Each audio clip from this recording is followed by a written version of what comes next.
Hi there, welcome to my channel. I'm Tracy and this is 3 Wick Thesis.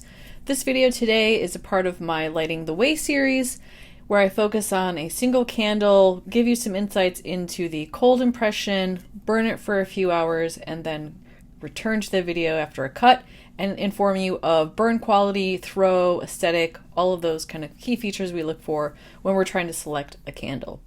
Today we have White Barn by Bath&BodyWorks, their new fragrance Pistachio Milk and Honey.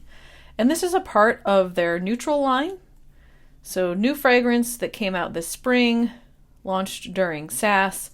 It has this kind of creamy, milky color label with the neutral beige lid. And the wax is white and has kind of like a ropey wick to it. The scent notes on this are toasted pistachio, cozy shea butter, and whipped vanilla musk. So let's see how it smells. Yeah, it's really good. I feel like you get a pretty good mix of those three scents. I'm a little thrown off because it's referred to as honey, and yet none of the scent notes are honey. And it's a little bit intriguing to me. I get the pistachio for sure. I feel like that's the first note that I hit with the cold impression is the toasted pistachio. And I'm realizing I'm smelling the shea butter because it almost smells lotiony. And then the whipped vanilla musk, I get a hint of the musk, and I get a hint of sweetness, but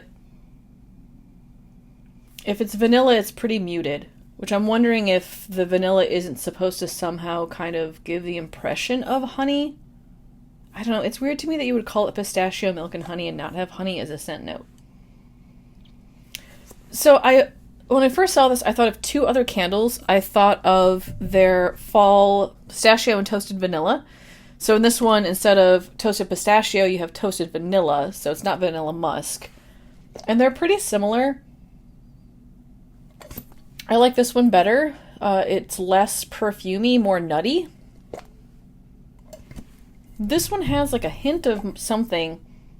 It's probably the musk and the shea butter combined that makes me think of body care or perfume. That's a little bit off-putting, which makes me think of the second candle that I had in mind when I saw this one was the one that came out this fall. It was whipped honey and vanilla. And I saw that one at SAS, picked it up, and was really excited about it. And when I lamped it, I felt like it had like an inedible note, like a perfume note to it. And that reminds me a little bit of this one. There's just this hint of, it smells like perfume or body care that I feel like doesn't quite belong in an edible scent like pistachio. So we'll see. I'll burn it, see if it mellows out, if it blends. I'll definitely give you my insights on warm. I also think it's interesting that they chose to go with the creamy color. I'm guessing they were leaning more towards the milk and honey, because I feel like they could have gone with the jar they used for the white iris and cedar wood, because this is a really nice pistachio green. Which, by the way, I will be doing a Light the Way video for this one as well. Probably post that tomorrow, so check out that video when I post it. So I don't know, the color's a little bit weird to me. It's weird to me that it says honey, but there's no honey in the scent note. And then I'm a little put off by the perfume. So I'm going to go burn it. Give you my impression. I'll burn it for at least 2 hours. Maybe even do a second burn before I record the follow-up, just to give you insights into sooting, the wax quality, does it pool properly, and how does it smell on warm, because things can definitely change.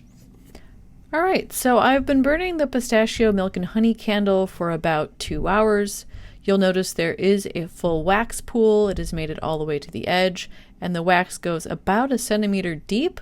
So overall, it's about right where I would want it after 2 hours of burning. I don't see any evidence of sooting. The wicks have not got a really high flame, and I don't see a lot of carbon on them. I think I could easily burn this one for up to 3 hours, and it probably would still do really good.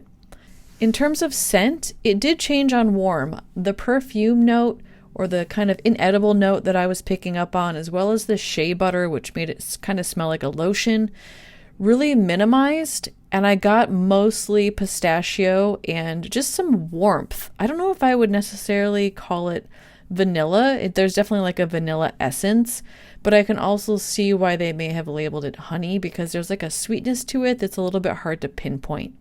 Overall, I think it's a really nice candle, but I'm not sure that I would distinguish it too much from the pistachio and toasted vanilla that came out this fall. There might be a subtle difference, but for me, they're basically the same candle. So if you liked that one, I would highly recommend picking this one up. It's also nice that something similar came out in a neutral jar, so that if you liked that scent and you want to burn it, but you don't necessarily enjoy the fall label, then this one would really, I think, scratch that itch.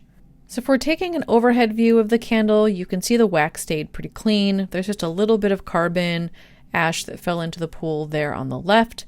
Again, the carbon heads are not huge, and the wax is bubbling appropriately for the length of time that it has been burning. So this appears to be a really clean burn, and I'm excited to see how the second and third burns work out. So let's take a look at our rubric. In terms of scent quality, I went ahead and assigned this a B, mostly because I don't like that the scent note has no honey in it, despite the name of the candle being honey. So I feel like there's a bit of inauthenticity there. But still, overall, it's a really pleasant scent. In terms of throw, in my small room, again, my bedroom is about 11 by 14, I would say this clocks in at around a 4 to a 4.5 out of 5. However, when I moved it into my open concept space, I would have dropped it down to like a 3.5 or a 4.